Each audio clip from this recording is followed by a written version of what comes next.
네, 신앙쇄신과 견진성사를 위한 성령 안의 생활 세미나 제7주 그리스도 안의 변화. 그리스도 안의 변화는 요약하면 여러분들 성가 671번 여러분이 가지신 세미나 교재 388쪽에 나와 있는데 한번 부르고 시작하도록 하겠습니다. 자, 준비됐습니까? 네, 부르겠습니다.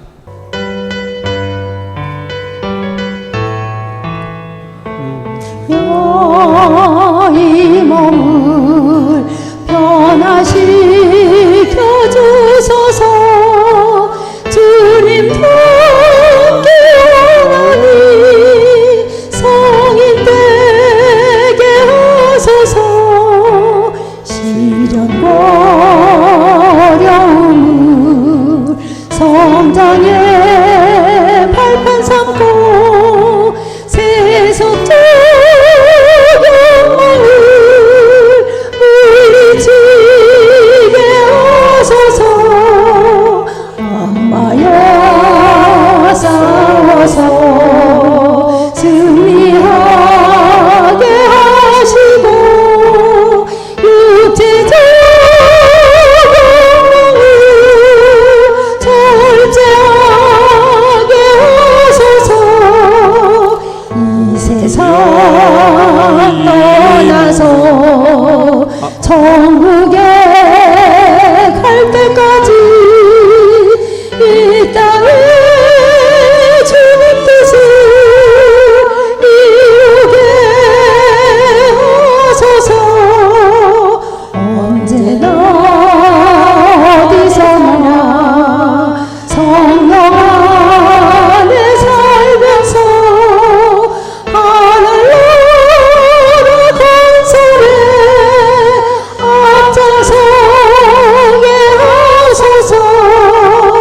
성인 되게 하소서.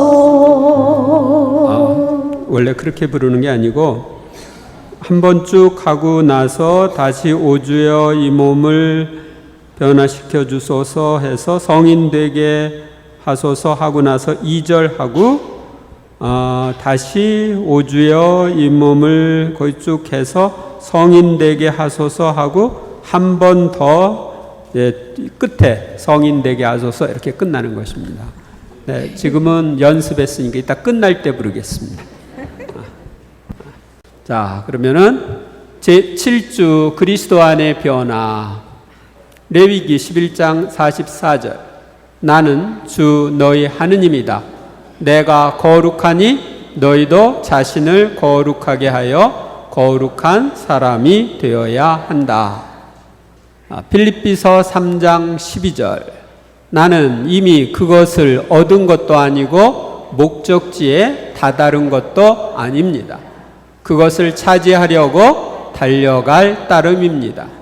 그리스도 예수님께서 이미 나를 당신 것으로 차지하셨기 때문입니다. 우리는 거룩한 사람이 되어야 되는데 아직 거룩한 사람이 안 됐죠? 그 목표를 향해서 달려가야 됩니다. 예수님이 나를 차지하셨으니까요. 성령 안의 삶이 점점 성장하면서 우리는 그리스도 안에서 거룩한 사람, 완전한 사람으로 변화되어야 합니다. 이것이 우리의 목표입니다. 성령께서 우리를 거룩하신 주님과 같은 모습으로 변화시키는 과정에서 우리는 여러 가지 시련과 어려움을 당할 수도 있습니다. 그러나 이런 시련과 어려움은 우리가 영적으로 성장할 수 있는 발판입니다. 우리가 세속적 욕망과 마귀들, 육체적 욕망과 영적 투쟁을 하며 앞으로 나아가면 결국 천국에 들어가 영원한 행복을 누리게 됩니다. 이로써 그리스도 안에서 우리의 구원이 완성되고 하느님이 우리를 창조하신 목적이 완전하게 이루어집니다.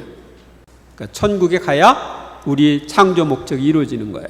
제1일 우리를 주님과 같은 모습으로 변화시키는 성령님. 고린토후서 5장 17절. 누구든지 그리스도 안에 있으면 그는 새로운 피조물입니다. 옛 것은 지나갔습니다. 보십시오, 새 것이 되었습니다. 여러분은 그리스도 안에 있습니까? 세례를 통해서 여러분이 새로 난 피조물이라는 걸 아십니까? 내가 과거의 신자가 아니었을 때의 삶이 이제 옛 것이라고 하면은 그리스도 안의 삶은 새 것입니다. 하느님의 뜻은 무엇입니까? 하느님의 뜻은 여러분이 완전한 사람, 거룩한 사람이 되는 거예요. 거룩한 사람은 한자로 이야기하면 뭐예요?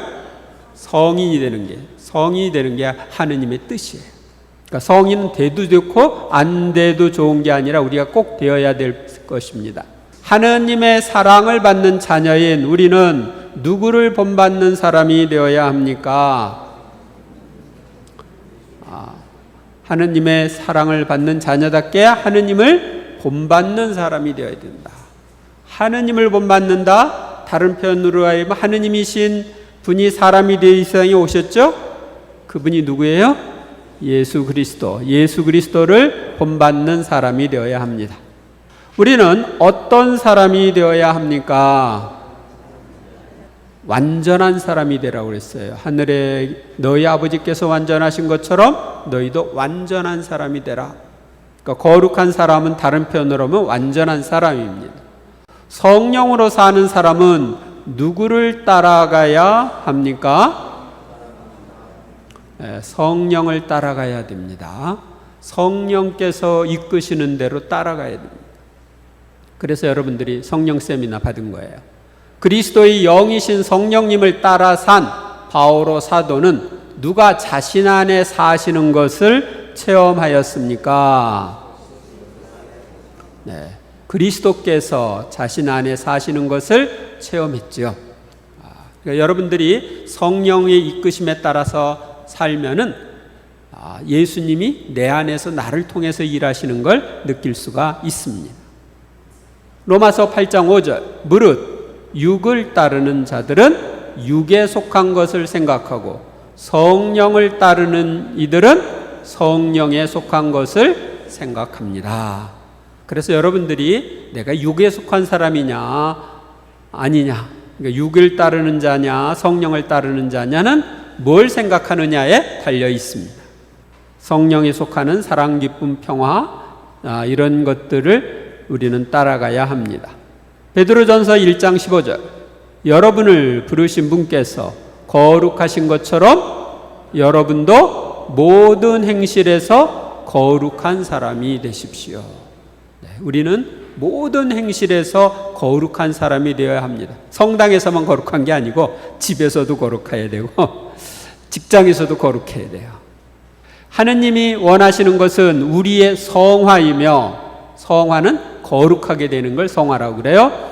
우리가 당신의 사랑을 받는 자녀답게 당신을 닮은 완전한 사람이 되는 것입니다.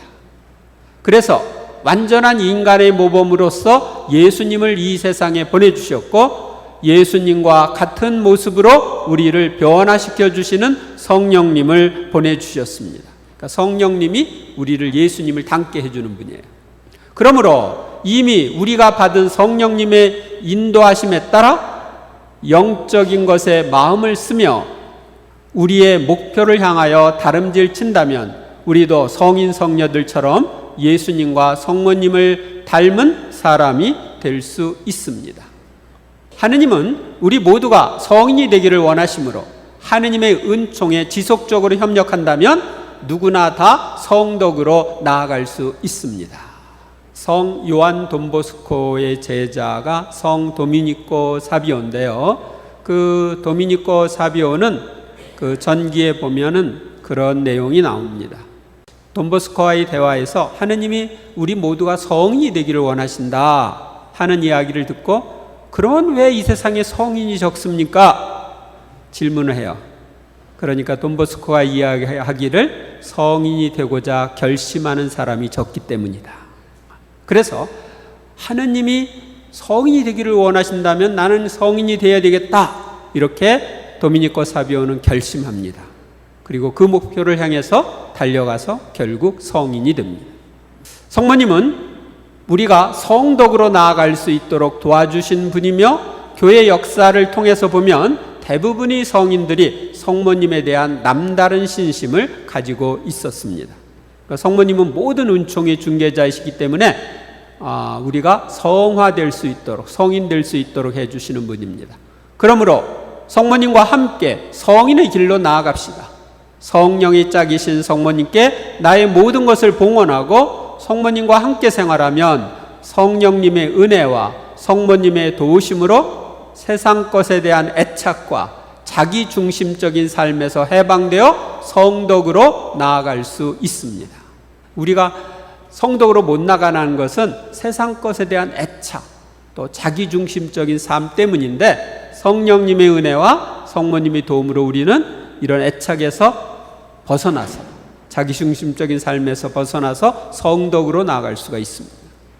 데살로니가전서 5장 23절에서 24절, 평화의 하느님께서 친히 여러분을 완전히 거룩하게 해주시기를 빕니다. 또 우리 주 예수 그리스도께서 재림하실 때까지 여러분의 영과 혼과 몸을 온전하고 흠없이 지켜주시기를 빕니다. 여러분을 부르시는 분은 성실하신 분이십니다. 그러니 그렇게 해주실 것입니다. 여러분이 완전히 거룩하게 해주시기를 빌죠. 우리가 완전히 거룩하게 되는 것. 성모님도 그렇고 예수님도 그렇고 하느님 아버지도 그렇고 우리를 그렇게 해주실 겁니다. 그분을 끝까지 향하면. 그런데 이 지상에서 내가 그렇게 안 되면 어떻게 되는지 아세요? 연옥에 가서라도 그렇게 돼야 천국에 갑니다. 제2일 시련과 어려움은 성장의 발판. 필립비서 1장 29절. 여러분은 그리스도를 위하는 특권을, 곧 그리스도를 믿을 뿐만 아니라 그분을 위하여 고난까지 겪는 특권을 받았습니다. 그러니까 사도들, 초기교회 신자들은 예수님을 위해서 고난을 받는 걸 뭐라고 생각했어요? 특권이라고 생각했어요. 특권.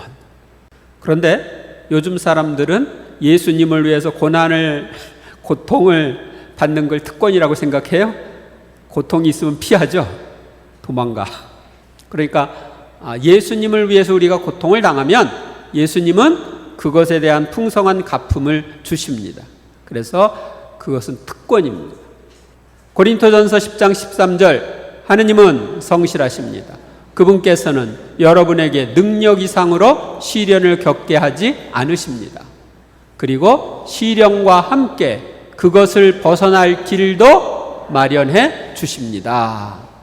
고통과 고난을 겪는 사람은 무엇을 해야 합니까? 그런 사람은 기도하라고 되어 있죠?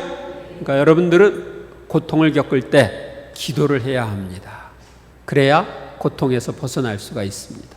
예수님을 통하여 우리에게 바라시는 하느님의 뜻은 무엇입니까? 언제나 기뻐하십시오. 끊임없이 기도하십시오. 모든 일에 감사하십시오. 이것이 그리스도 예수님 안에서 살아가는 여러분에게 바라시는 하느님의 뜻입니다. 하느님의 뜻은 언제나 기뻐하는 거예요. 근데 우리가 언제나 기뻐한다는 건 감정적인 것이 아니라 의지적인 거예요. 인간은 언제나 기쁨의 상태에 있을 수가 없죠. 그런데 의지적으로 언제나 기뻐하면 나중에는 감정도 이렇게 올라오게 돼요. 그래서 또 끊임없이 기도하는 것도 우리가 끊임없이 기도할 수 없죠. 내가 끊임없이 기도하겠다는 그런 지향을 갖는 게 중요해요. 그러면 더 자주 기도할 수가 있어요. 모든 일에 감사한다. 전에 공동번역에서는 어떤 처지에서든지 감사라고 되어 있었어요. 그러니까 작은 일, 큰 일, 좋은 일, 나쁜 일, 이렇게 우리가 생각하는 모든 일에 대해서 감사하는 것, 이것이 하느님의 뜻이다. 아시겠습니까? 이 구절은 기적을 낳는 성경 구절이라고 합니다. 이 구절대로 생활을 하면 여러분들은 기적을 체험합니다. 제가 이 구절을 신학교 다닐 때 이 구절을 가지고 살았습니다. 이 성경 구절을 가지고 매일 현재와 같은 부모님, 형제들 주신 것을 기뻐하고 감사하는 기도를 바쳤어요. 매일 소리 내어서. 그랬더니 나중에는 진짜 내 마음에 기쁨과 감사가 이렇게 올라왔어요. 그리고 내가 좀 실수를 하잖아요. 실수를 하는 것도 기뻐하고 감사했어요. 그럼 어떻게 되는지 아세요? 예를 들면은 제가 신학교에서 이제 복사를 쓰는데, 저는 복사 출신이 아니기 때문에 복사를 쓰는데 조금 서툴러서 가끔 가다가 쓰니까 좀 틀리는 경우가 있어요. 틀리면은 다른 애들은 딱 보면 금방 틀리는 거 눈치채죠. 알죠? 근데 틀리면 당황하는 게 아니라 소아음 속으로 이 틀린 것도 기뻐합니다. 이렇게 하면은 마음에 기쁨이 올라와. 그래서 편안하게 그 예절을 할 수가 있었어요. 그리고 시험을 못 보잖아. 내가 원하는 대로 이렇게 그렇게 답을 써야 되는데 그렇게 못 썼어. 그 시험 보고 나서 어떻게 해요? 그걸 기뻐하는 거예요.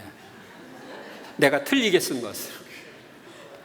내가 다 아는데도 그렇게 틀리게 쓸 정도로 나는 부족한 존재입니다. 그렇기 때문에 주님이 더 필요합니다.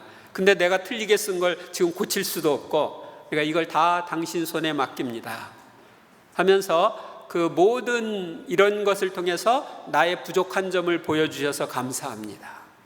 그러면서 이렇게 봉헌을 하고 기도를 하면 그 시험 잘못 본 것에 대한 그 슬럼프에서 벗어날 수가 있는 거예요. 그리고 그렇게 주님 손에 맡기고 이렇게 했을 때 잘못 봤다고 생각했는데 90점이 나오기도 하고 그랬습니다. 그래서 여러분들이 이 성경 구절은 매일 소리 내어서 읽고 이 구절대로 소리 내어서 실천해 보시기 바랍니다. 아셨습니까? 하느님을 사랑하는 우리가 여러 가지 문제와 어려움을 당할 때도 기뻐하고 감사해야 하는 이유는 무엇입니까? 하느님을 사랑하는 이들, 그분의 계획에 따라 부르심을 받은 이들에게는 모든 것이 함께 작용하여 선을 이룬다는 것을 알기 때문에. 아셨어요? 내가 하느님을 사랑하고 하느님을 사랑하는 표시로 그분 말씀대로 처신하면 모든 것이 함께 작용해서 선을 이룬다. 전에 공동번역에서는 좋은 결과를 이룬다 이렇게 표현했어요. 우리가 갖가지 시련에 빠지게 되면 어떻게 해야 합니까? 나의 형제 여러분, 갖가지 시련에 빠지게 되면 여러분은 그것을 다시 없는 기쁨으로 여기십시오. 갖가지 시련이라는 것은 한 가지 시련이 아니라 여러 가지 시련을 가리키는 거죠. 그런데 여러 가지 시련을 겪게 되면은 그것을 다시 없는 기쁨으로 여겨라. 이게 의지적으로 그렇게 하라는 거죠. 우리가 시련을 가지고 있습니까? 그러면 어떻게 해야 돼요? 다시 없는 기쁨으로 여겨야 돼요. 이것은 의지적으로 그렇게 하라는 거예요. 그렇게 하면 그 시련이 나에게 영향을 안 미쳐요. 나쁜 영향을 안 미쳐요. 내가 거기에 휘둘리지 않게 돼요. 그걸 기쁨으로 여기니까. 그리고 하느님이 내가 그 말씀대로 처신하니까 거기에 개입하실 수가 있으셔요. 그래서 그 모든 일이 함께 작용해서 선을 이룰 수가 있는 거예요. 그래서 여러분들은 갖가지 시련에 빠지게 되면 어떻게 하라고요? 다시 없는 기쁨으로 여겨라. 그래서 그 돈보스코 성인이 막 싱글벙글하고 기뻐하면은 또 문제가 하나 터졌구나 이렇게 다른 사람들이 생각을 했대요. 그러니까 단순하게 우리는 그 말씀대로 살아야 되는 거예요. 예수님께서는 우리가 어떤 처지에 있을 때 행복하다고 하시면서 기뻐하고 즐거워하라고 하셨습니까? 사람들이 나 때문에 너희를 모욕하고 박해하며 너희를 거슬러 거짓으로 온갖 사악한 말을 하면 너희는 행복하다, 기뻐하고 즐거워하여라. 아셨습니까? 이렇게 살았나요?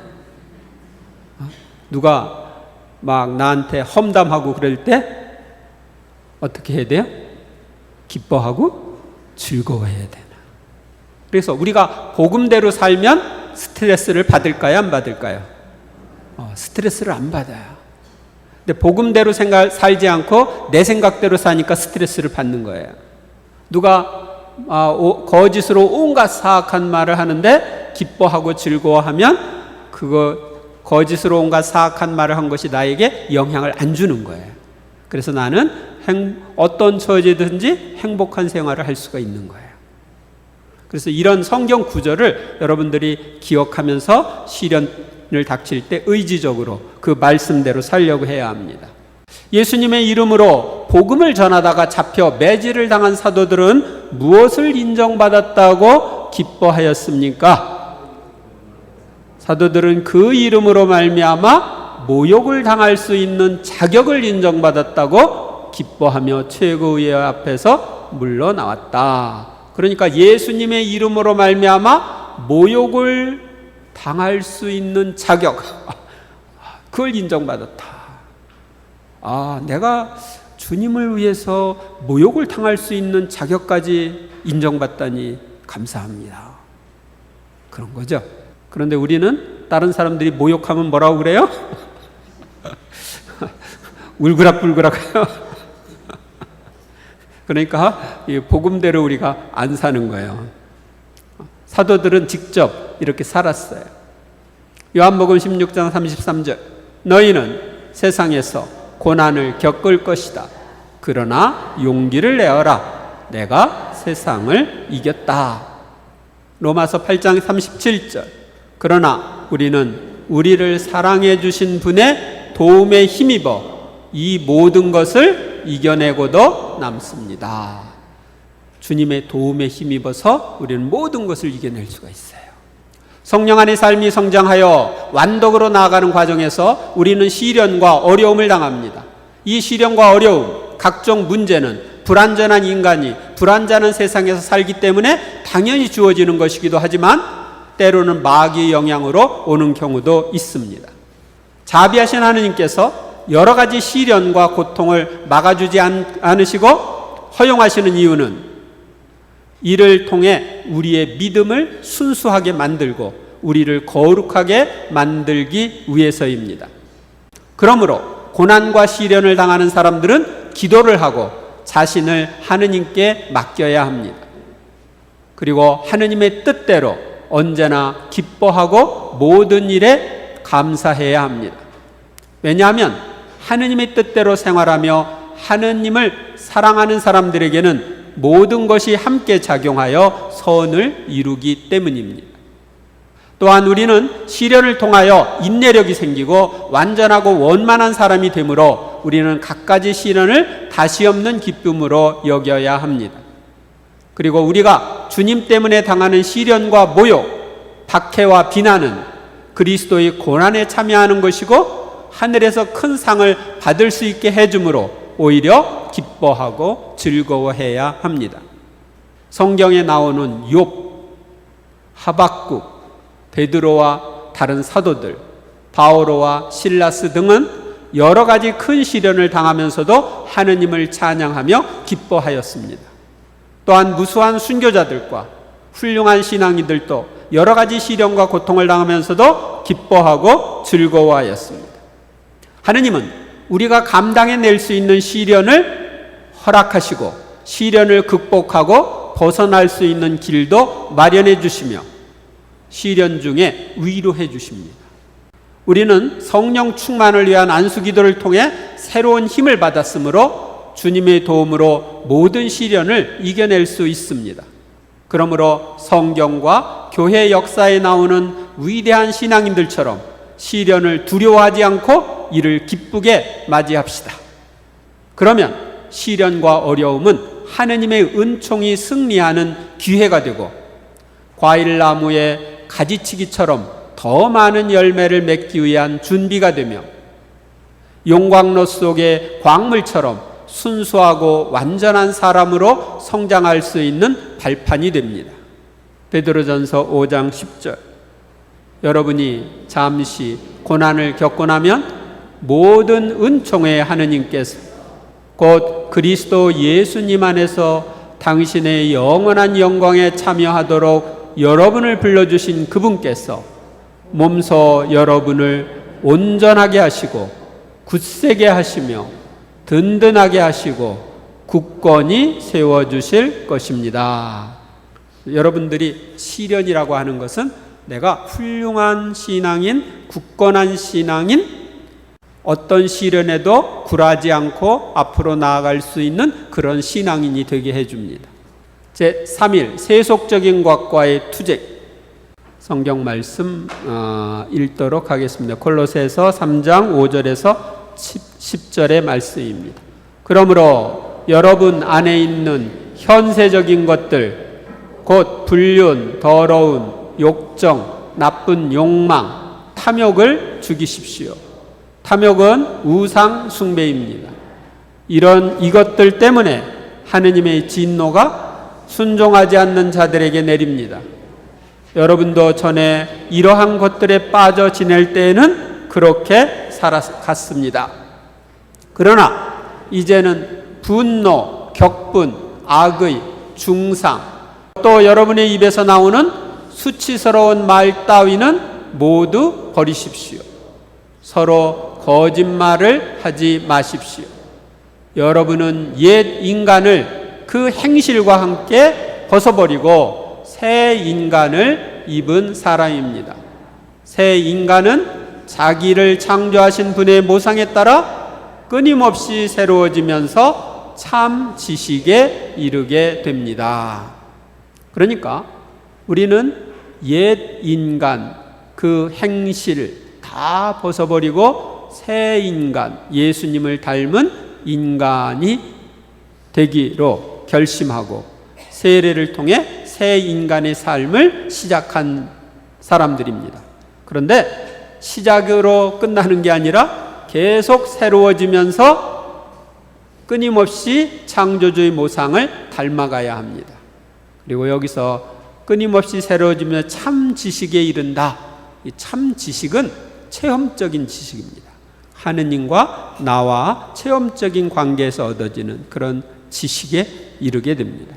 세상의 친구가 되려는 자는 무엇이 됩니까?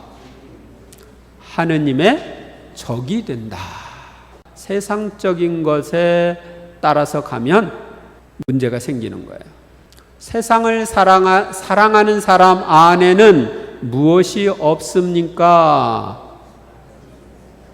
아버지 사랑이 없다. 하느님 아버지를 사랑하지 않아요. 세상적인 걸 사랑하는 사람들은 세상 것들을 사랑하면서 거기에 빠져 살죠. 그러니까 신앙에는 관심이 없어요. 하느님에게는 관심이 없어요. 그러니까 아버지 사랑이 없는 겁니다. 세상에서 온 것은 어떠한 것들입니까? 세상에 있는 모든 것, 곧 육의 욕망과 눈의 욕망과 살림살이에 대한 자만은 아버지에게서 온 것이 아니라 세상에서 온 것입니다. 육의 욕망, 육체적 욕망, 눈의 욕망, 이것저것 막 보고 싶죠, 눈이. 눈의 욕망, 살림살이에 대한 자만. 나는 너보다 더 좋은 옷을 입고 좋은 집에서 살고 그래 등등등등 이런 것들을 자랑하는 건 세상에서 온 거예요. 에페소서에서는 우리가 죄에 얽매여 있던 때에는 무엇을 따라 살았다고 말합니까? 세상의 풍조에 따라서, 또 공중을 다스리는 지배자, 곧 지금도 순종하지 않는 자들에서 작용하는 영을 따라 살았습니다. 다시 말하면 악령에 따라 살았다. 우리가 죄 속에 있으면 세상 풍조 그리고 악마의 영향을 받으면서 삽니다. 그런데 사람들이 이걸 몰라요. 자기가 자유로운 줄 아는데 세상 풍조에 따라 살면 그 풍조의 노예가 되는 거고, 뒤에서 악마가 이렇게 조종하는 대로 살면 악마의 노예가 되는 거죠. 우리는 현세에 동화되지 말고 어떤 사람이 되게 하고 무엇을 분별해야 합니까? 정신을 새롭게 하여 여러분 자신이 변화되게 하십시오. 그리하여 무엇이 하느님의 뜻인지, 무엇이 선하고 무엇이 하느님 마음에 들며 무엇이 완전한 것인지 분별할 수 있게 하십시오. 그래서 그 분별에 따라서 살아야 되는 거예요. 그냥 내 생각대로 사는 게 아니라. 골로새서 3장 1절에서 2절. 그러므로 여러분은 그리스도와 함께 다시 살아났으니 저 위에 있는 것을 추구하십시오. 거기에는 그리스도께서 하느님의 오른쪽에 앉아 계십니다. 위에 있는 것을 생각하고 땅에 있는 것은 생각하지 마십시오. 위에 있는 건 어떤 걸까요? 천상적인 것, 천국에 있는 것. 그런 것들을 생각하고 그 위에 있는 것들을 추구하면서 살라는 겁니다.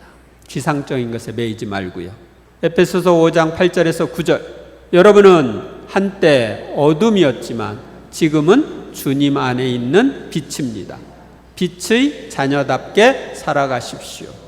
빛의 열매는 모든 선과 의로움과 진실입니다. 우리가 죄 속에 있을 때는 어둠이었어요. 그런데 죄를 용서받고 하느님의 자녀가 된 것은 빛의 자녀가 된 거예요. 그래서 우리는 빛의 열매인 모든 선과 의로움과 진실을 열매 맺으며 살아야 합니다. 영적인 생활을 할 때 우리 앞에는 여러 장애물이 있습니다. 우리가 이런 장애물을 물리치고 승리를 획득하려면 영적인 투쟁을 해야 합니다. 그러나 영적인 투쟁은 우리의 것이 아니라 하느님의 것이며 하느님은 이 투쟁에서 승리할 수 있는 힘을 주시는 성령을 이미 우리에게 부어주셨습니다. 여러분들은 세례 때, 견진 때, 또 이번 성령 세미나 때 성령을 받았죠? 그래서 이제 승리할 수 있는 힘을 받은 거예요. 우리가 그리스도 안에서 변화되려면 이를 방해하는 세상 것들을 끊어버리는 투쟁을 해야 합니다. 여기서 말하는 세상이란 창세기에서 하느님이 만드시고 좋다고 하신 세상이 아니라 아담과 하와의 범죄 이후 하느님으로부터 우리를 분리시키며 우리를 악으로 유인하는 세속적인 온갖 것들을 의미합니다. 우리는 이 세상에서 살고 있지만 이 세상에 속한 사람이 아니라 하느님 나라를 향해 가는 순례자입니다. 그러므로 우리는 배금주의, 돈이 최고다 하는 배금주의, 돈을 섬기는 배금주의, 물질 만능주의, 물질이 최고다 하는 물질 만능주의, 쾌락주의, 권력의 우상화, 부정부패 등 세상이 좋지 않은 풍조나 세속 정신에 물들지 말고 오히려 이를 쳐 이기고 하느님과 이웃에 대한 사랑과 평화와 정의가 깃든 새 세상을 만들어야 합니다. 하느님은 그렇게 할 수 있는 힘을 성령을 통해 우리에게 주십니다. 영적인 사람의 척도는 세속적인 욕망을 죽이고 성령의 인도로 천상 것을 추구하며 자신과 자기 주위에 성령의 열매가 어느 정도 맺어지느냐에 달려 있습니다.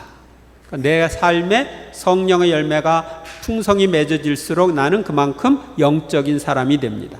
사랑, 기쁨, 평화 같은 성령의 열매죠. 요한일서 5장 4절에서 5절.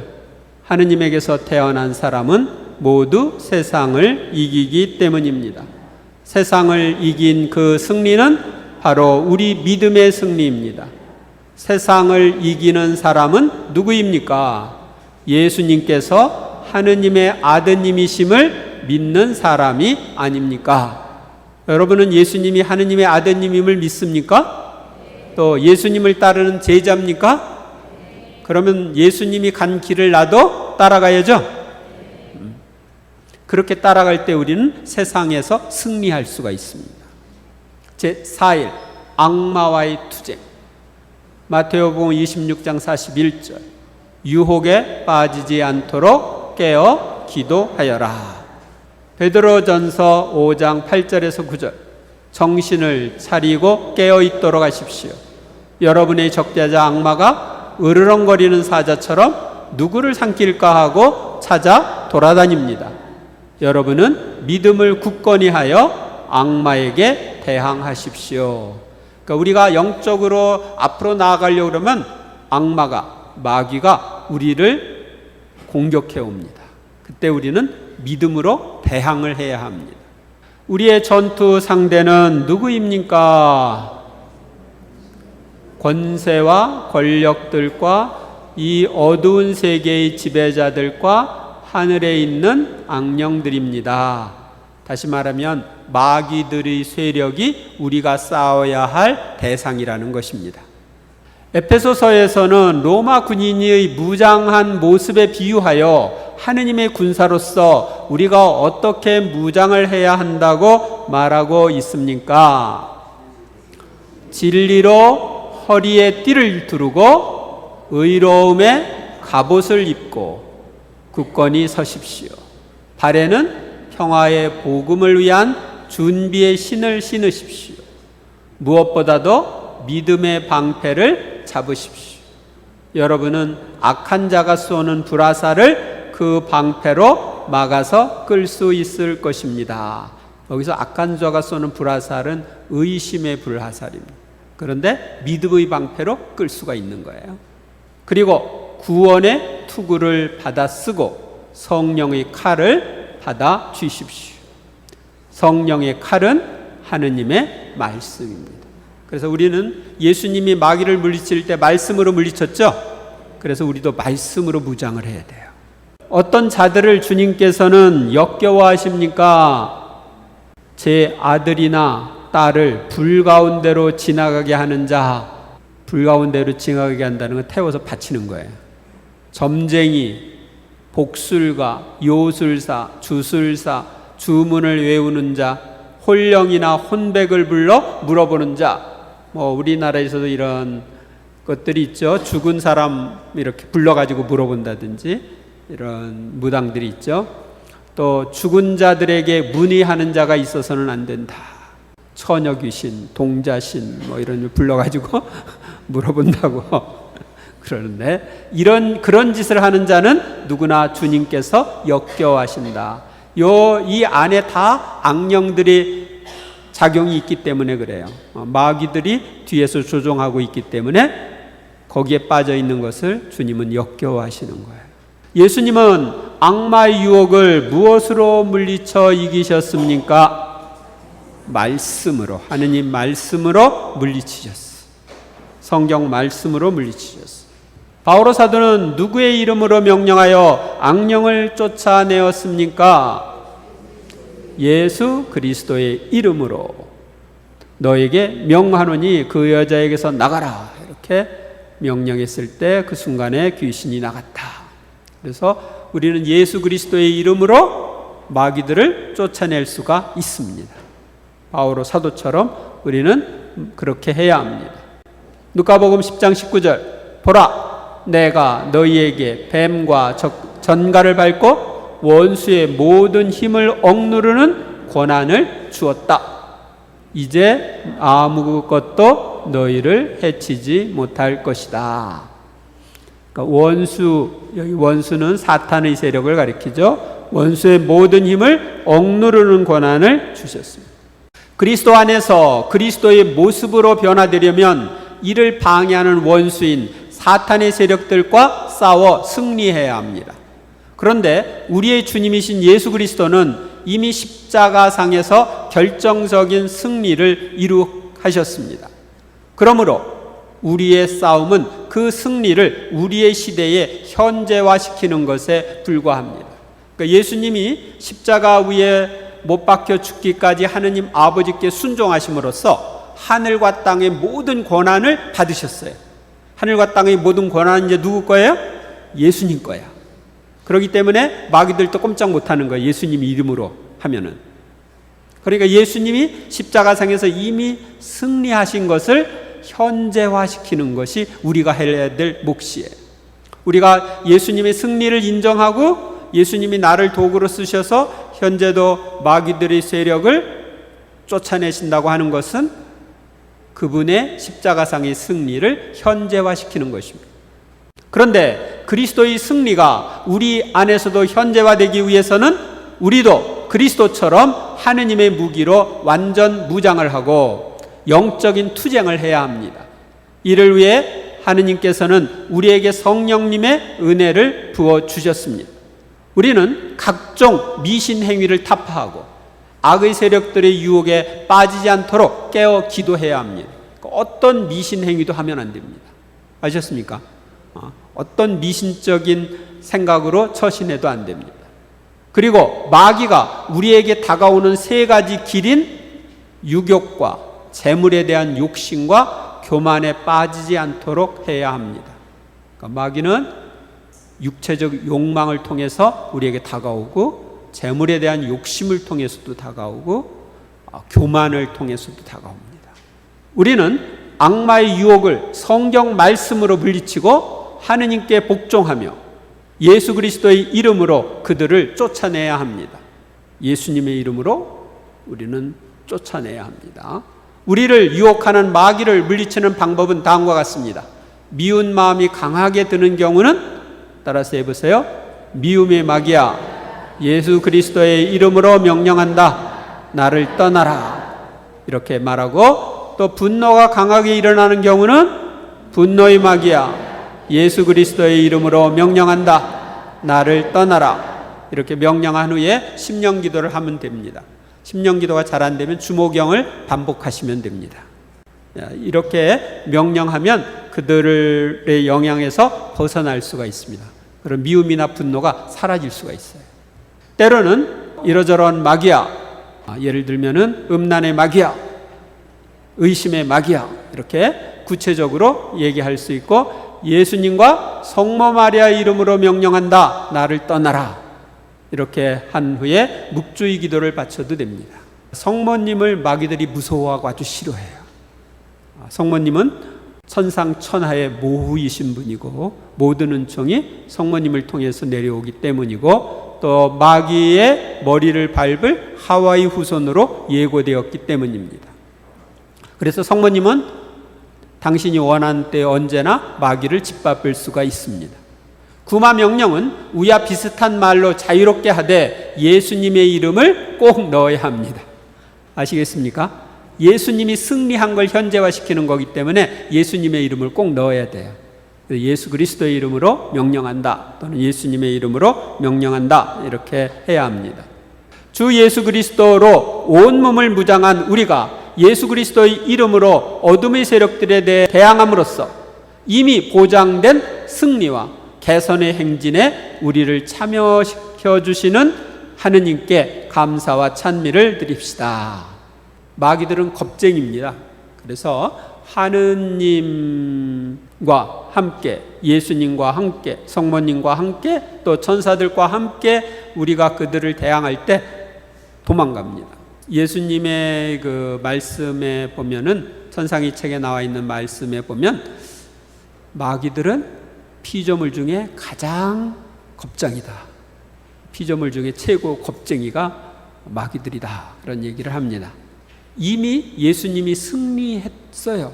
그러니까 승리를 현재화시키는 것은 우리의 몫이에요.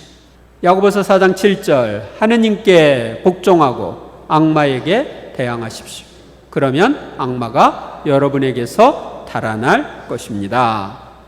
고린토전서 15장 57절, 우리 주 예수 그리스도를 통하여 우리에게 승리를 주시는 하느님께 감사드립시다. 그러니까 승리를 예수 그리스도를 통하여 하느님께서 우리에게 주시는 거예요. 제5일 육체적 욕망과의 투쟁. 베드로전서 2장 11절, 사랑하는 여러분, 이방인들과 나그네로 사는 여러분에게 공고합니다. 영혼을 거슬러 싸움을 벌리는 육적인 욕망들을 멀리 하십시오. 육적인 욕망들을 가까이 하라고요?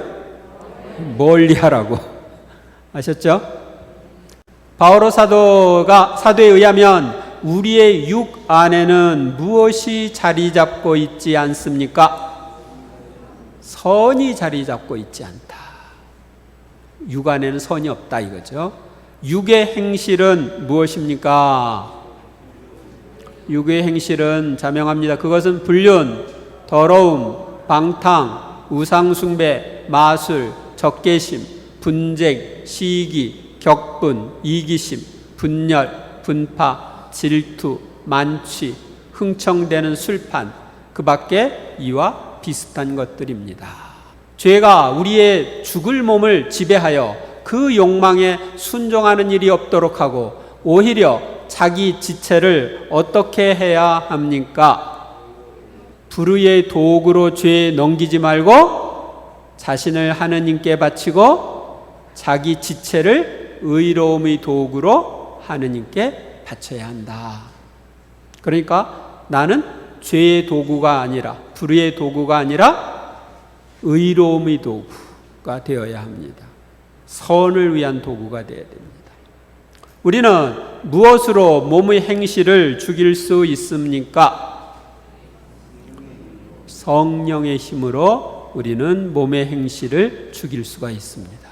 다시 말하면 악습으로부터 해방될 수가 있어요. 성령의 도움을 받아서. 그래서 어떤 분들은 이 성령 세미나를 받고 나서 담배 피우고 싶은 마음이 없어져 가지고 담배를 끊는 사람, 술 먹고 싶은 마음이 없어서 술을 끊는 사람, 이런 사람들이 있습니다. 미운 사람이 있는데 그냥 사랑스럽게 보여가지고 미움에서 벗어나는 사람, 이런 사람들이 있어요. 성령의 인도에 따라 살면 무엇을 채우지 않게 됩니까? 육의 욕망을 채우지 않게 됩니다. 갈라디아서 5장 22절에서 23절, 성령의 열매는 사랑, 기쁨, 평화, 인내, 호의, 선의, 성실, 온유, 절제입니다. 이러한 것들을 막는 법은 없습니다.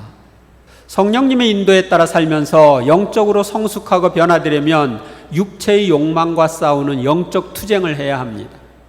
하느님께서 내게 주신 육체는 좋은 것이고 선을 행하기 위해서는 꼭 필요한 것이기에 함부로 사용하지 말고 잘 돌보아야 할 의무가 나에게 있습니다. 그러나 육체의 욕망만을 따라서 생활함으로써 하느님의 자녀로서의 품위를 손상시켜서는 안 됩니다. 쾌락을 추구하면 안 되는 거죠. 우리는 각자에게 알맞는 복음 삼덕의 실천과 고신극기의 생활로 우리의 육체를 단련하여 하느님의 도구가 되게 해야 합니다. 이 복음 삼덕은 뭐예요? 가난 혹은 청빈, 정결, 순명. 그러니까 쉽게 이야기하면 가난, 청빈은 물질에 대한 애착에서 벗어나는 거예요. 정결, 순결은 사람에 대한 애착에서 벗어나는 거예요. 순명은 자기 자신에 대한 애착에서 벗어나는 거예요. 자기 뜻, 자기 의지에 대한 애착에서 벗어나는 거예요. 그리고 고신극기는 자기 몸을 고통스럽게 해서 자기를 극복하는 것. 예를 들면 단식을 한다든지, 옛날 성인 성녀들은 편태를 한다든지, 그러니까 자기 무슨 나쁜 생각이 들을 때 몸을 때린다든지, 우리 프란치스코 성인 같은 경우는 유격이 막 일어났을 때 장미덩굴에 자기 몸을 던져가지고 그 유격에서 벗어나고 그 자기가 몸을 던졌던 장미덩굴에 지금까지 가시가 없어져가지고 거기에서는 가시가 않는다. 그래서 여러분들이 아시시에 가면 그 장미덩굴을 볼 수가 있죠. 이런 고신극기의 생활하는 겁니다. 하느님께서는 우리가 당신의 자녀답게 육체의 악한 행실을 죽이고 성령의 열매를 풍성하게 맺도록 하기 위해서 우리에게 당신의 영이신 성령을 부어주셨습니다. 그러므로 하느님의 자녀다운 품이 있는 생활을 하려면 육체의 욕망을 십자가에 못 박고 성령의 인도하심에 따라 살아야 합니다. 아시겠어요? 갈라티아서 5장 24절에서 25절. 그리스도 예수님께 속한 이들은 자기 육을 그 욕정과 욕망과 함께 십자가에 못 박았습니다. 우리는 성령으로 사는 사람들이므로 성령을 따라갑시다. 여러분은 자기 육을 욕정과 욕망과 함께 어디에 못 박았어요? 십자가에 못 박았어요. 그러니까 십자가에 못 박으면 마음대로 움직일 수 있어요? 없죠? 이제 우리는 성령을 따라 살아가야 됩니다. 로마서 8장 6절, 육의 관심사는 죽음이고 성령의 관심사는 생명과 평화입니다. 제6일 구원의 완성인 천국 생활. 묵시록 14장 13절, 나는 또 이제부터 주님 안에서 죽는 이들은 행복하다고 기록하여라 하고 하늘에서 울려오는 목소리를 들었습니다. 그러자 성령께서 말씀하셨습니다. 그렇다, 그들은 고생 끝에 이제 안식을 누릴 것이다. 그들이 한 일이 그들을 따라가기 때문이다. 그러니까 주님 안에서 죽는 이들 행복한데 주님 안에서 안식을 누릴 텐데 그것은 그들이 한 일이 그들을 따라간다. 그러니까 내가 세상에서 살았던 것이 나를 따라오는 거예요. 그러니까 좋은 일을 많이 했으면 그 좋은 것이 따라가죠. 그래서 하늘에서 누리는 행복이 그만큼 크게 되는 거예요. 우리가 들어있는 지상의 천막이 허물어지면 우리는 영원한 집을 어디에서 얻게 됩니까? 하늘에서 얻습니다. 하늘에서. 바오로 사도의 바람은 무엇이었습니까? 나는 죽음을 겪으시는 그분을 닮아 그분과 그분 부활의 힘을 알고 그분 고난에 동참하는 법을 알고 싶습니다. 그리하여 어떻게든 죽은 이들 가운데서 살아나는 부활에 이를 수 있기를 바랍니다. 여러분들이 나중에 세상 마치는 날 부활할 것입니다. 가장 아름다운 모습으로 부활할 것입니다. 그래서 이런 희망을 가지고 우리는 살아야 합니다. 여러분들이 혹시 부활했을 때 죽을 때 모습으로 부활하기를 원하는 사람이 있습니까? 아무도 없어요. 쭈글쭈글하고 그냥 엉망인 그런 상태로 부활할 수는 없죠. 그래서 이 지상에서 아름답게 산 만큼, 하느님을 닮은 만큼 그만큼 아름다운 모습으로 우리는 부활할 수 있습니다. 바오로 사도는 무엇이 자신을 위하여 마련되어 있다고 하셨습니까? 의로움의 화관이 마련되어 있다고 했습니다. 나는 훌륭히 싸웠고 달릴 길을 다 달렸으며 믿음을 지켰습니다. 이제는 의로움의 화관이 나를 위하여 마련되어 있습니다. 그리고 이것은 그분께서 나타나시길 애타게 기다리는 모든 사람에게 주실 것이라고 말씀하십니다. 예수님께서는 누가 아버지이신 하느님의 나라에서 해와 같이 빛날 것이라고 말씀하셨습니까? 의인들. 의인들은 그때 아버지 나라에서 해처럼 빛날 것이다. 그래서 여러분들은 천국에 가면 저 사람이 이 세상에 잘 살았구나, 못 살았구나를 금방 알아요. 빛나는 정도에 따라서. 이 세상에서 하느님과 더 가깝게 지내고 잘 사는 사람은 그만큼 더 빛나고, 그렇지 않은 사람은 덜 빛나겠죠. 그래서 해처럼 우리가 하늘에서 빛나는데 여러분들은 더욱 빛나는 그런 사람이 되시기를 바랍니다. 태양처럼 빛나는 사람이 되면 좋겠죠. 하늘나라의 모습을 묘사한 다음에 성경 구절을 읽고 마음에 감동이 오는 부분에 밑줄을 긋고 묵상하며 기도하십시오. 이렇게 했는데 하셨습니까? 안 했어요? 했어요. 그래서 여기다 제가 다 적어놨어요. 함께 읽어보겠습니다. 그 네 생물은 저마다 날개를 6개씩 가졌는데 사방으로 또 안으로 눈이 가득 달려 있었습니다. 그리고 밤낮으로 쉬지 않고 외치고 있었습니다. 거룩하시다, 거룩하시다, 거룩하시다. 전능하신 주 하느님, 전에도 계셨고 지금도 계시며 또 앞으로 오실 분, 어자에 앉아 계시며 영원 무궁토록 살아계신 그분께 생물들이 영광과 영예와 감사를 드릴 때마다 24원로는 어자에 앉아 계신 분 앞에 엎드려 영원 무궁토록 살아계신 그분께 경배하였습니다. 그리고 자기들의 금관을 어저 앞에 던지며 외쳤습니다. 주님, 저희의 하느님, 주님은 영광과 영예와 권능을 받기에 합당한 분이십니다.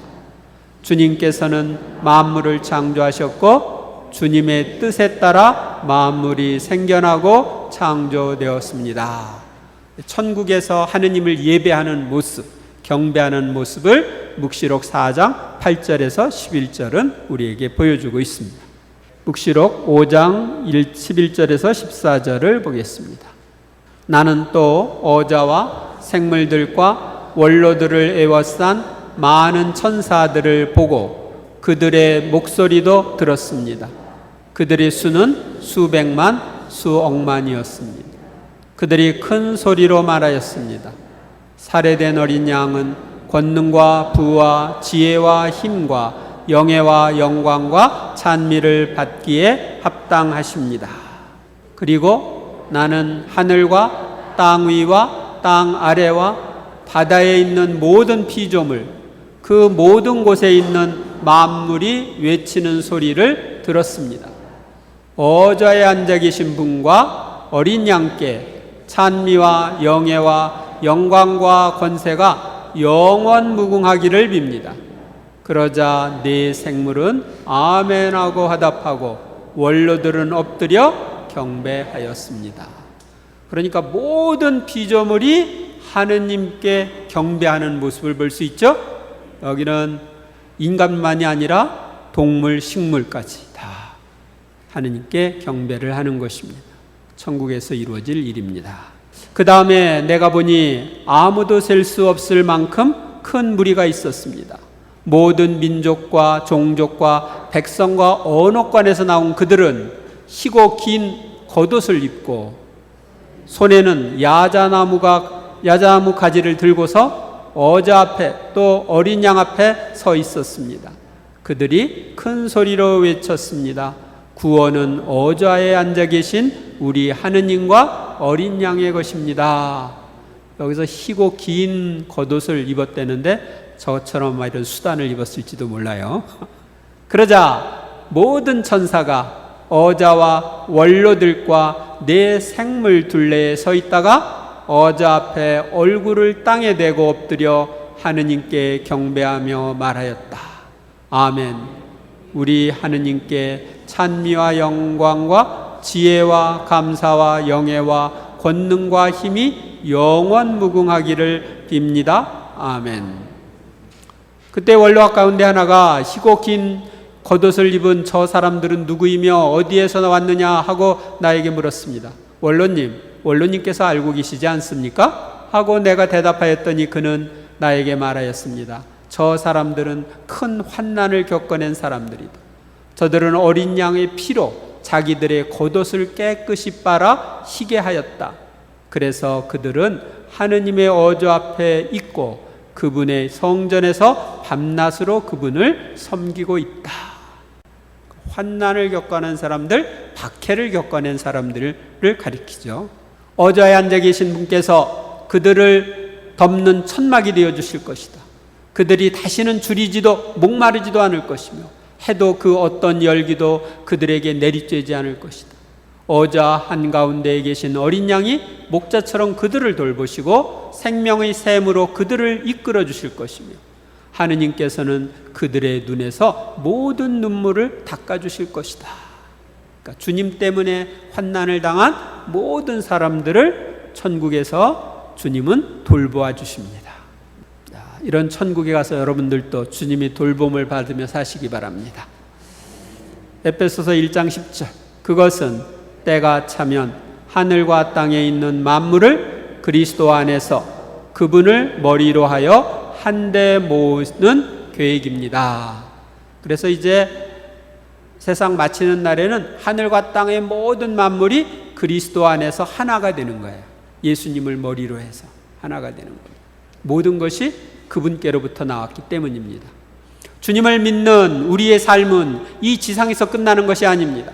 하느님은 우리를 위하여 당신과 함께 영원한 복락을 누릴 수 있는 천국을 준비하셨습니다. 우리가 받은 성령의 선물은 단지 최초의 분배일 뿐이며 다가올 것에 대한 보증입니다. 우리는 이 지상에서 영적인 투쟁을 하고 있습니다. 우리가 훌륭하게 싸우고 믿음을 지켜나가며 죽기까지 충성을 다하면 주님은 의로움의 화관을 우리에게 씌워주십니다. 그때 우리는 하느님 나라에서 어머니이신 성모님과 천사들과 성인 성녀들과 함께 영원한 생명을 누리며 해와 같이 빛날 것입니다. 우리가 이 세상에서 당하는 시련과 고난은 장차 받을 하늘의 영광에 비하면 아무것도 아닙니다. 그러므로 어떠한 고난 가운데서도 주님을 바라보며 성령의 인도를 따라 앞으로 나아갑시다. 우리는 그동안의 과정을 통하여 우리 안에서 활동하시면서 우리를 변화시켜 주시는 성령을 체험했습니다. 성령께서는 천상복락을 누리게 될 우리가 이기심, 물질에 대한 집착, 죄, 악습, 무능력으로부터 해방되어 하느님의 자녀다운 품성인 성덕과 권능인 은사를 갖출 수 있도록 우리를 이끌어주고자 하십니다. 만일 우리가 협력하기만 하면 성령님은 우리의 잘못을 깨우쳐 주시고 가치관을 바꾸시며 하느님을 덜 사랑하도록 만드는 모든 것들을 끊어버리고 성덕으로 나아가도록 우리를 이끌어 주실 것입니다. 그런데 우리가 성령의 인도를 따라 생활하며 그리스도 안에서 변화되기 위해서는 성장을 위한 6가지 방법을 지속적으로 실천해야 합니다. 지난 시간에 6가지 방법 배웠죠? 뭐예요? 기도를 통한 성장, 말씀을 통한 성장, 공동체를 통한 성장, 봉사를 통한 성장, 성사 생활을 통한 성장, 교계 제도를 통한 성장, 6가지를 배웠습니다. 그리고 성모님과 함께 그런 영성 생활을 할 때 성모님의 도움으로 우리는 점점 더 성화될 수가 있습니다. 성령 안의 생활이 성장하는 데 있어서 기도 공동체의 가치와 중요성은 아무리 강조해도 지나치지 않을 정도로 중요합니다. 그래서 여러분들이 기도회에 꼭 참석을 했어요. 성장을 원한다면. 그 제 경험이에요.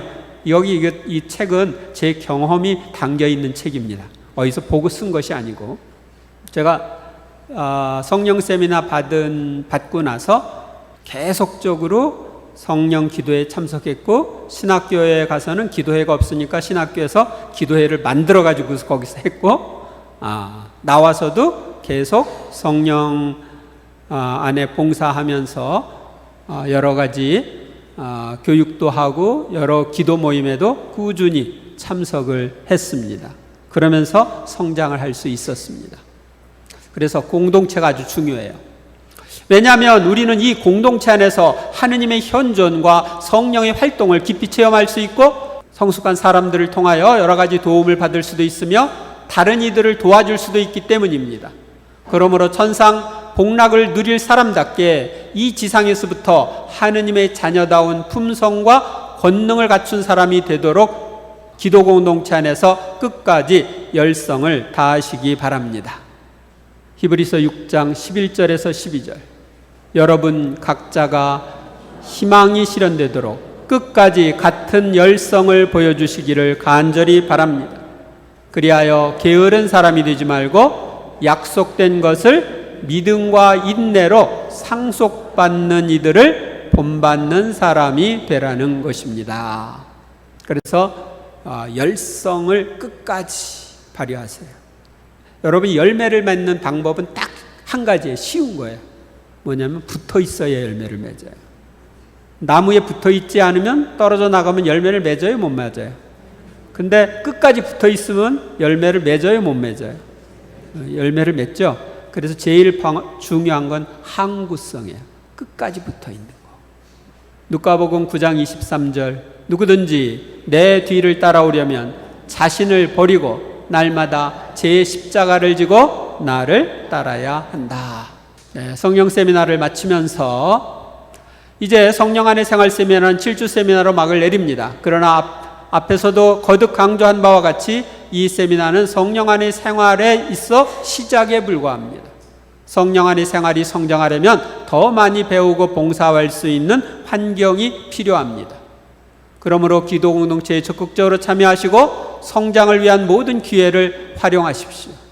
이번 세미나가 충분치 않다고 생각하면 10번이라도 세미나를 다시 받을 수 있으며 성령 안의 삶을 성장시키기 위하여 성령 안의 성장 세미나와 성령의 은사를 위해서 은사의 개발을 위한 은사 세미나를 받을 수도 있는데 우리 본당 카페에 성령 안의 성장 세미나하고 은사 세미나 강의를 다 올려놨습니다. 제가 여기 있으면서 강의를 못하지만 여러분들이 카페에 들어가서 다 들어보시기 바랍니다. 아셨습니까? 또한 각종 신자 재교육 과정이나 봉사자가 되기 위한 교육 과정을 받을 수도 있습니다. 그래서 성체 신임 세미나나 성모 신임 세미나 같은 교육 과정 강의한 것도 우리 본당 홈페이지에 다 올라와 있습니다. 그것을 받고 도움을 받으시기 바랍니다. 그동안 받은 변화나 체험은 시작에 불과하며 우리 앞에는 무한한 가능성이 열려 있습니다. 어떤 어려움과 유혹이 있더라도 계속 전진하면 복된 앞날이 우리를 기다리고 있습니다. 에베소서 1장 3절 우리 주 예수 그리스도의 아버지 하느님께서 찬미 받으시기를 빕니다. 하느님께서는 그리스도 안에서 하늘의 온갖 영적인 복을 우리에게 내리셨습니다. 아멘. 여러분들은 지금 복을 받았는데 더 받으시기 바랍니다. 오늘은 그룹 대화 대신에 체험 나누기 하도록 하겠습니다. 은혜를 나누는 것, 그동안 베풀어 주신 은혜, 성령 세미나를 통해서 베풀어 주신 은혜는 구체적으로 자기가 새로운 깨달음이나 느낀 점, 변화, 또 받은 은사 등에 대해서 나눌 수 있습니다. 또 세미나 동안에 어떤 어려움이 있었는데 이렇게 극복했다 하는 걸 나눌 수도 있고, 앞으로 성령 안의 삶을 성장시키기 위해서 이런 결심이나 계획을 가지고 있다 하는 걸 나눌 수도 있습니다. 그래서 체험 나누기를 이제 하게 되는데, 체험 나누기의 지침을 좀 설명하면, 먼저 발표 기도하고 나누셔요. 성령의 이끄심에 따라 듣는 사람들에게 도움이 될 체험담을 말하게 해달라고 주님께 기도합니다. 말을 조리 있게 하기 위하여 발표할 내용을 간단하게 메모를 해도 좋습니다. 또 자기는 몇 조, 아무개 이름, 아무개 이런 것 간단하게 자기소개해도 좋고요. 그 다음에 발표할 내용은 세미나를 통해서 자신이 새롭게 깨달은 점, 느낀 점, 또 생활과 신앙의 변화, 앞으로의 결심 등을 이야기하는데 과거와 비교해서 이야기해도 됩니다. 발표는 자기 그룹원의 변화를 요약해서 할 수도 있고 자신의 경험을 이야기할 수도 있습니다. 발표자의 유의사항 보면 세부 사항을 장황하게 설명하여 핵심을 흐리게 하지 않도록 하고, 단순하고 일상적인 언어로 한두 가지 중요한 변화의 핵심만 말하고, 발표는 3분 안에 길어도 5분을 초과하지 않게 한다. 또 자신을 나타내기 위해서가 아니라 하느님께 영광과 찬미를 돌리기 위해서 발표를 해라 하는 것입니다. 7주 실천사항 이것도 얘기하고 끝내야 되겠네요. 먼저 여러분들은 성령 세미나를 통해서 베풀어 주신 은혜에 대해서 감사 기도를 자유기도와 심령기도로 집에서 바치시기 바랍니다. 아셨죠? 자유기도는 자기가 집에서 혼자 해봐야 다른 사람들 앞에서도 할 수가 있어요. 그 다음에 감사와 결심이 끝맺는 모임을 하는 경우에는 감사 미사 중에 이제 봉헌할 감사와 결심의 글을 작성하는데, 여러분들은 지금 끝맺는 모임 이것을 하지 않으니까 지금 그냥 집에 가셔서 이 세미나를 통해서 하느님이 베풀어 주신 은혜에 대해서 편지나 일기를 쓰세요. 일기에 감사와 또 결심 이런 것을 써 놓으시기 바랍니다. 그리고 성령 세미나 교재를 앞으로 7주 동안 개인적으로 읽고 묵상하시기 바랍니다. 한번 쭉 보고서 내가 다 이해했다 그런 사람 별로 없죠? 그래서 여러분들이 여러 번 이것을 읽고 묵상해야 내 것이 됩니다. 그래서 앞으로 교재를 보면서 읽고 묵상하며 기도하는 시간을 가지시기 바랍니다. 그리고 이번 세미나에 참석한 사람들과 봉사자들을 위해서 기도 중에 기억해 주시기 바랍니다. 특별히 저를 위해서 기도해 주시기 바랍니다. 토빗기 13장 6절 그분께서 너희에게 해 주신 것들을 보고 소리 높여 그분을 찬양하여라. 영광이 성부와 성자와 성령께 처음과 같이 이제와 항상 영원히 아멘. 성부와 성자와 성령의 이름으로 수고하신 분님께 감사의 박수를 드립니다.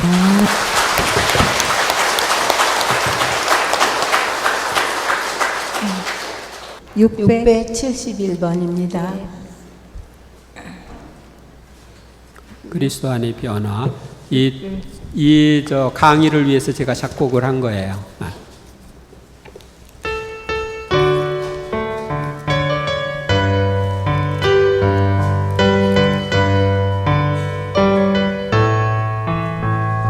오 주여 이 몸을 변화시켜 주소서. 주님 돕기오니 성인 되게 하소서. 시련과 어려움을 성장의 발판 삼고 세상적 영광을 물리치게 하소서. 악마와 싸워서 승리하게 하시고 육체적 영광을 절제하게 하소서. 오 주여 이 몸을 변화시켜 주소서. 주님 돕기오니 성인 되게 하소서. 이 세상 떠나서 천국에 갈 때까지 이 땅에 주님 뜻을 이루게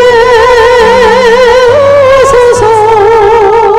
언제나 어디서나 성령 안에 살면서 하늘나라 건설에 앞장서게 하소서. 오 주여 이 몸을 변화시켜 주소서. 주님 돕기오니 성인 되게 하소서. 성인 되게 하소서. 아멘.